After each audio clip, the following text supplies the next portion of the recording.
truths have guided me spiritually from the very beginning and continue to do so now. The wisdom that I gained from growing up in Espiritismo has helped me throughout my entire life journey and granted me understanding where others found only confusion.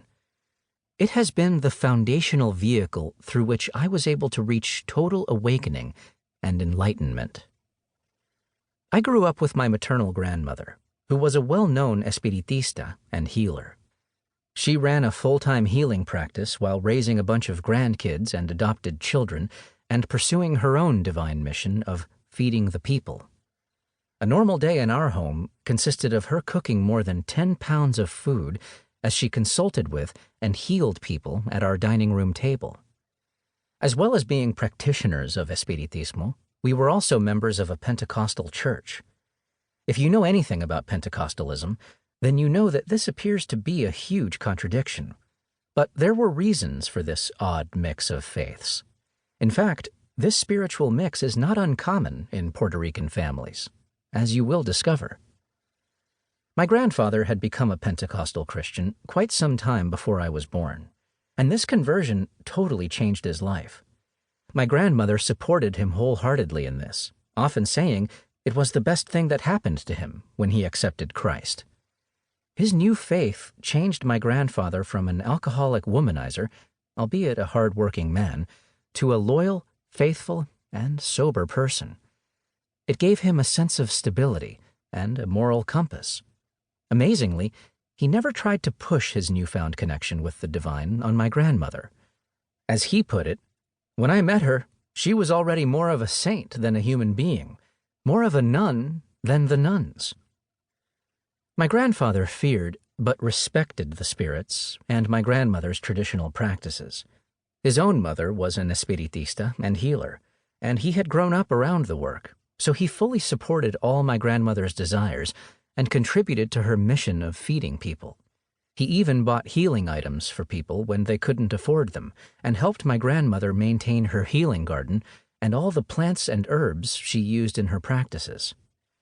Surprisingly, my grandmother was a highly active and well-respected member of my father's church as well. She became an elder, and her counsel was regularly sought in all important matters. In fact, no big decisions were ever taken without her input, even though it was well known by all that she was an espiritista. This church, she said, was better than the Catholics because you get to have the Holy Spirit. Pentecostals believe in possession and messages delivered via the Holy Spirit, and highly value the gift of speaking in tongues. As my grandmother often said, God is everywhere, at home and at the church. So it was common for us to attend reuniones espirituales, espiritista rituals on Friday or Saturday night, and attend church on Sunday, Tuesday, and Thursday. Yes, God and Spirit were number one in my household growing up. When speaking about it, I often joke that it was a full-time job. This intense spirituality, however, instilled in me the capacity to see how important the divine really is in life. In fact, some people endure incredible amounts of suffering daily simply because they lack this personal connection to the divine.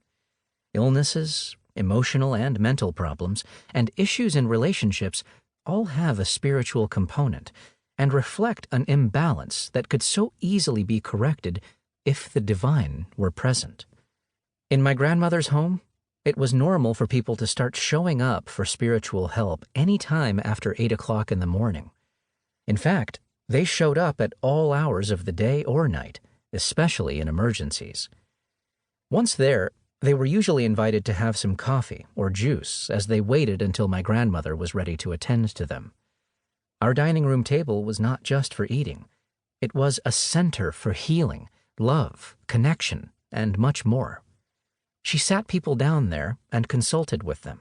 Sometimes she asked them to bring something back so she could help them.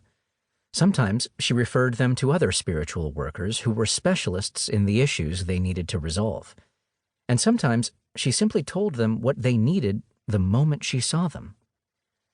As all of this was going on, this remarkable lady had huge pots of rice and meats cooking. The smells of the delicious food permeated the whole